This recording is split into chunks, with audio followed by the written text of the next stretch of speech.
இந்த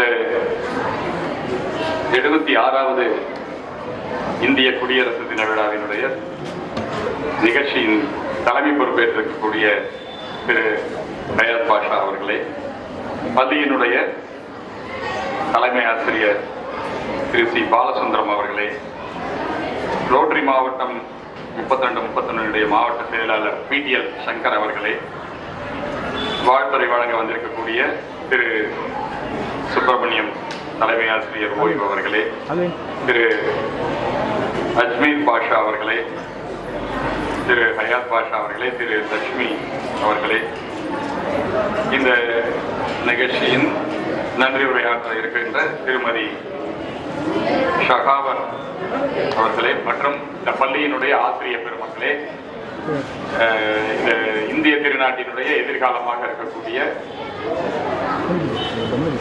மாணவ மாணவியர்களே, சகோதர சகோதரிகளே, நண்பர்களே, உங்கள் அனைவரையும் இந்த காலை வேளையிலே வணங்கி மகிழ்கின்றேன். உண்மையாகவே ஒரு சந்தோஷமான தருணம் என்று சொல்ல வேண்டும். ஏன்னா இந்த குடியரசு தின விழாவுக்கு கொடியேற்றுவது அப்படிங்கிறது எல்லாருக்கும் கிடைக்காத ஒரு பாக்கியம், ஒரு பேரு. அப்படிப்பட்ட ஒரு அருமையான வாய்ப்பு கிடைத்தது. காலையில சந்தோஷம். அந்த வாய்ப்பை கொடுத்ததுக்காக முதல்ல இந்த பள்ளி நிர்வாகத்துக்கும் எல்லாருக்கும் என்னுடைய நன்றியை தெரிவிச்சுக்கிறேன். அதாவது இந்த குடியரசு தின விழா, சுதந்திர தின விழா இதெல்லாம் வருது என்று சொன்னாலே எல்லாரும் சந்தோஷமாக இருப்பாங்க.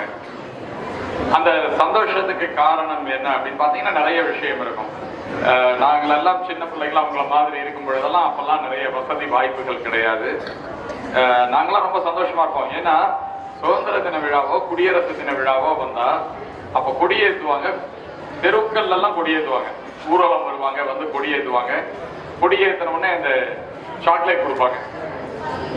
உங்களை மாதிரி நான் இருக்கும் பொழுதெல்லாம் எனக்கு சுதந்திர தின விழா குடியரசு தின விழான்னா அந்த சாக்லேட் கிடைக்கும் அப்படிங்கிற ஒரு எதிர்பார்ப்பு இருக்கும். அதுல ரொம்ப சந்தோஷமா இருக்கும். இன்னைக்கு உங்களுக்கு எல்லாருக்கும் இனிப்புகள் கொடுப்பாங்க அப்படிங்கிறது எனக்கு தெரியும். அடுத்தது பார்த்தோம்னா இந்த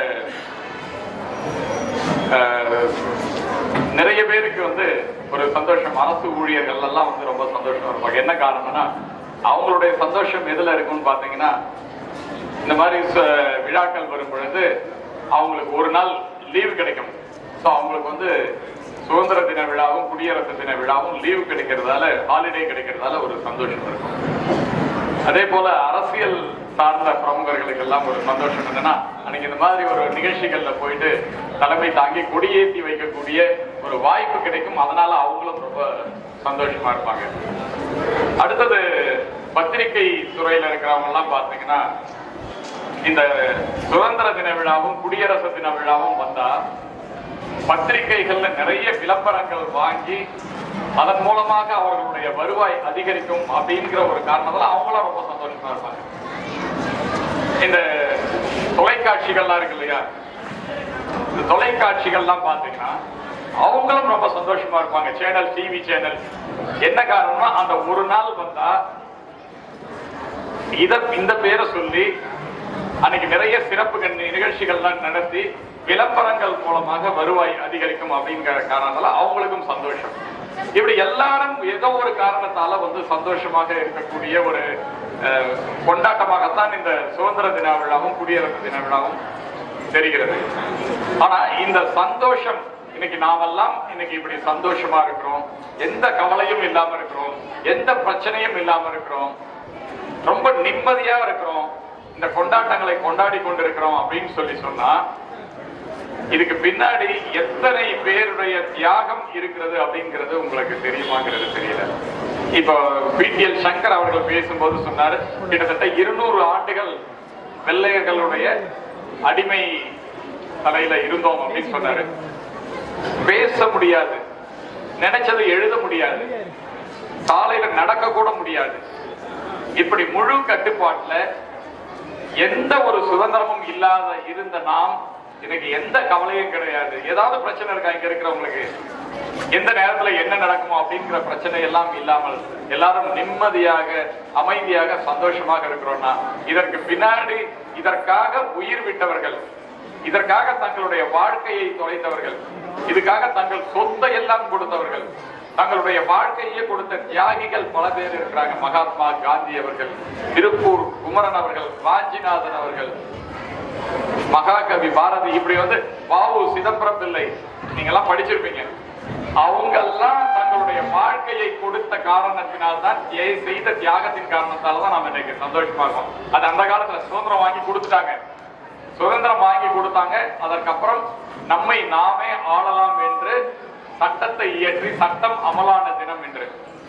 அதுக்கப்புறம் இன்னைக்கு எல்லாம் நாம சந்தோஷமா இருந்துகிட்டு இருக்கோம்னா, இந்த நிமிஷத்துல நாம இங்க இவ்வளவு சந்தோஷமா இருக்கிற இந்த நிமிஷத்துல இந்திய எல்லையில எத்தனை வீரர்கள் மைனஸ் டிகிரியில இந்த தேசத்தை பாதுகாத்து இருக்கிறாங்க தெரியுமா? எத்தனை வீரர்கள் இந்தியாவினுடைய எல்லையில எதுவும் நடக்கக்கூடாது அப்படிங்கிறதுக்காக பாதுகாப்பு பணியில ஈடுபட்டு இருக்கிறாங்க.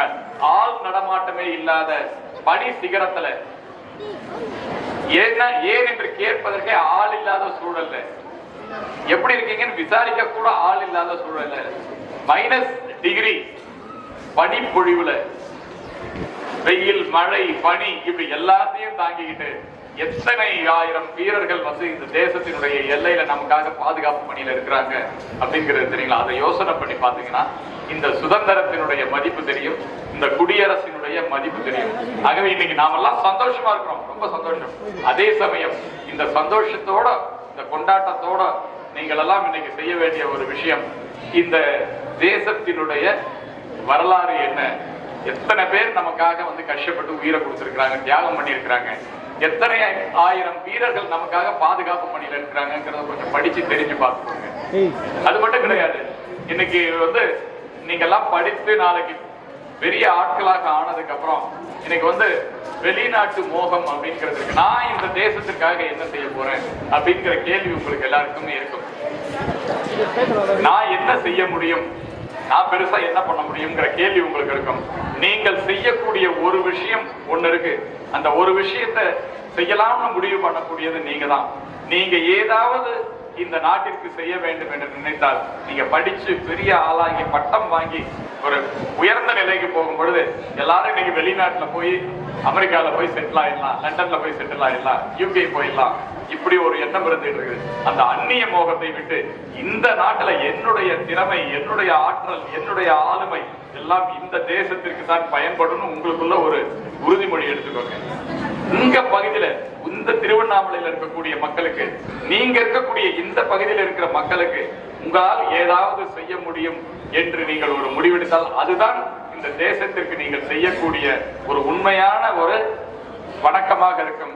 இந்த தேசத்திற்காக நீங்கள் செய்யக்கூடிய உண்மையான ஒரு தியாகமாக இருக்கும் என்று சொல்லி, நீங்கள் எல்லாம் உங்கள் வாழ்க்கையில உயர்ந்த நிலைக்கு சென்று உங்களுக்கும் உங்கள் குடும்பத்திற்கும் இந்த நாட்டிற்கும் நீங்கள் இருக்கிற பகுதிக்கும் இங்க இருக்கக்கூடிய மக்களுக்கும் உங்களுடைய சேவை கரத்தை நீட்டி சேவை செய்ய வேண்டும் என்று வாழ்த்தி, அனைவருக்கும் இந்த குடியரசு தின நல்வாழ்த்துக்களை தெரிவித்து, இப்படி ஒரு நல்ல வாய்ப்பை கொடுத்த பள்ளி நிர்வாகத்திற்கு என்னுடைய நன்றியை தெரிவித்து விடைபெறுகிறேன். நன்றி, வணக்கம்.